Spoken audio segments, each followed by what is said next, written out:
Everyone talks about the physical side of hemiplegia, but barely anyone talks about the emotional side, and no one prepares you for that.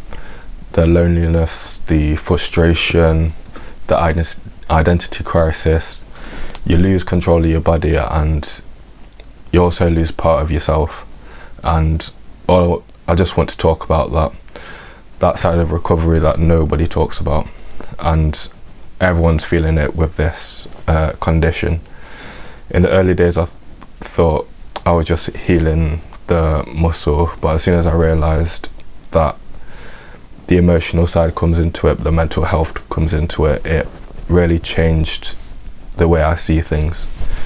Like I think all of us have experienced that bad mental health, and there's nothing to be ashamed of, but it's just that loneliness. Like, I know nobody personally that has hemiplegia, and that's just the bottom of the line.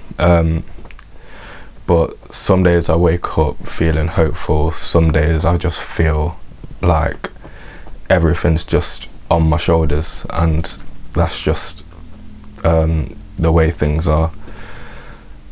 The worst part is feeling like nobody truly understands you and what you're going through, and the emotional weight nearly broke me, and until I learned to face it and not fight it, it's really changed my mind. But emotional recovery isn't linear. It goes up and down like waves, and you might feel strong one week and then defeated the other, and that's just normal. And what matters is how fast you heal, but how you respond to it. The tough days, I stopped pretending to be fine and actually started feeling peace. And every morning before rehab or training, I ask myself, how do I actually feel today? And naming the emotion that gives me less power. I learned to be aware of it and not unaware. Whether it's therapy, friends, or journal, find an outlet that where you can be raw and real with yourself. I choose a journal because no one should read it, but the emotional wording that I put in there, I will tell nobody and I'll show nobody, and that's just me. And writing it down on a piece of paper, it really gets your thoughts out, and it's just, don't bottle it up, because once you bottle it up, your mind will be all over the place. So I suggest just getting a journal and just writing things down. Even if it doesn't make sense, it will make sense to you.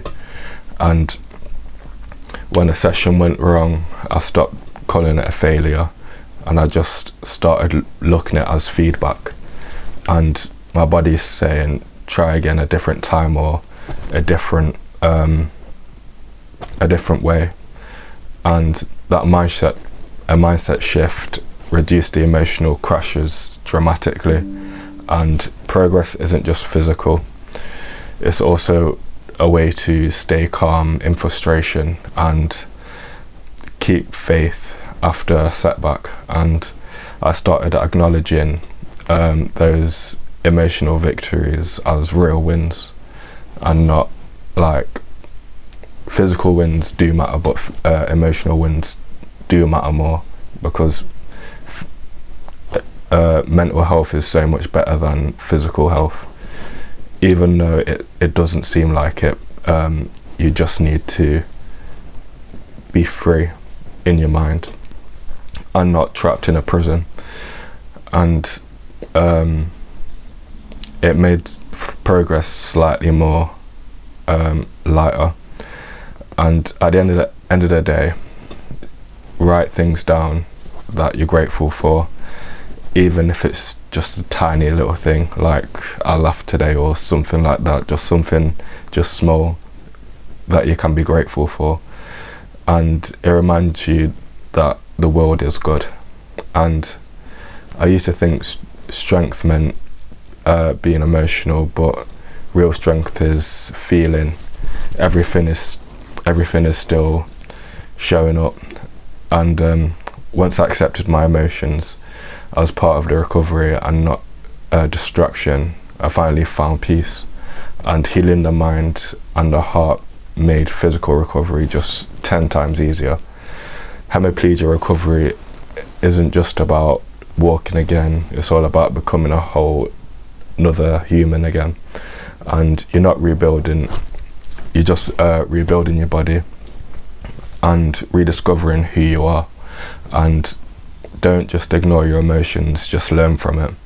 And because when you heal your mind, your body follows. And remember, recovery is not just about physical, it's emotional, mental, and deeply personal. But if you like this video, like and subscribe, and I'll see you guys in the next one.